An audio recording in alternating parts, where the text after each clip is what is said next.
வணக்கம். அண்ணாமலை அன்பு கூட்டம் சென்னை மண்டல பொறுப்பாளர் அமைப்பாளர் திரு வி.ஆர். செல்வம் அவர்கள் தலைமையில் இன்னைக்கு பள்ளிக்கரணையில் பார்த்தீங்கன்னா இந்த நிகழ்ச்சி செலிப்ரேட் பண்ணியிருக்கோம். பொதுமக்களுக்கு நீர்மோர் வழங்குறது மற்றும் அன்னதானம் வழங்குறது, மக்களுக்கு ஸ்வீட் கொடுக்குறதுன்னு. எதுக்காக அப்படின்னா, நம்ம அண்ணாமலையோட பிறந்த நாள் இன்னைக்கு. அண்ணாமலை அண்ணன், நம்ம முன்னாள் பாஜக மாநில தலைவர் அண்ணாமலை அண்ணனோட பிறந்த நாள். அவரு தனி கட்சி தொடங்கவிருக்கிறார் அப்படின்ற ஒரு நல்ல செய்தியும் ஒன்று சொல்லியிருக்கிறாரு.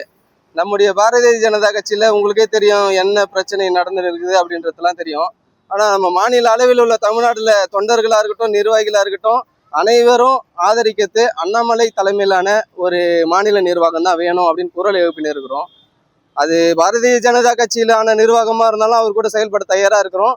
தனி கட்சி அமைப்பு ஆரம்பிச்சோ இயக்க ஆரம்பிச்சோ அவர் செயல்பட தொடங்கினால் அவரோடு இணைந்து பயணம் செய்ய எங்களுடைய அணி, சென்னைக்கு மண்டல அணி அனைவரும் தயாராக இருக்கிறோம். திரு வி.ஆர். செல்வம் தலைமையில் இன்று அந்த நிகழ்ச்சியை செலிப்ரேட் பண்ணி எல்லாரும் கொண்டாடுறோம்.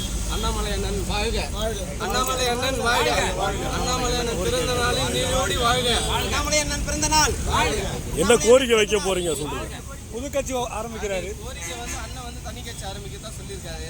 அவர் எடுக்கிற முடிவு தான் முக்கியமான முடிவு. தொண்டர்கள் எங்களோட முடிவில் அவருக்கு எங்களோட விருப்பமும் ஆசையும் அவர் தலைமையில் செயல்படணுன்றது தான். அவருக்கு மரியாதை கௌரவம் எங்கே இருக்குதோ அங்கே தான் நாங்கள் எல்லாருமே இருப்போம். அவர் மரியாதை நிமித்தமாக இப்போ அவர் மிகப்பெரிய அளவில் தரம் தாழ்த்தி நம்ம கட்சியிலே பண்ணாங்க. நீங்களாம் எல்லாமே பார்த்துருப்பீங்க. அந்த நாளே அதிர்ச்சியில் தான் இன்றைக்கி அண்ணாமலை அன்பு கூட்டம் பல இயக்கங்கள்லாம் உருவாயிருக்கு. அதுவும் இன்றைக்கி எல்லாருக்கும் தெரியும், தமிழ்நாடு ஃபுல்லாக இருக்கிறது எல்லாருக்கும் தெரியும்.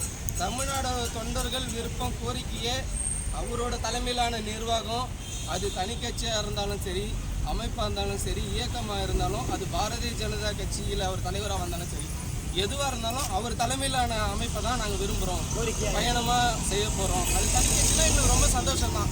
ஏன்னா அவரோட கொள்கை முடிவில் எல்லா ஒரு முடிவுகளும் இருக்கும், அது நல்லா இருக்கும் அப்படின்னு நாங்களும் விரும்புகிறோம். வருங்கால முதல்வர் அண்ணாமலை அவர்கள்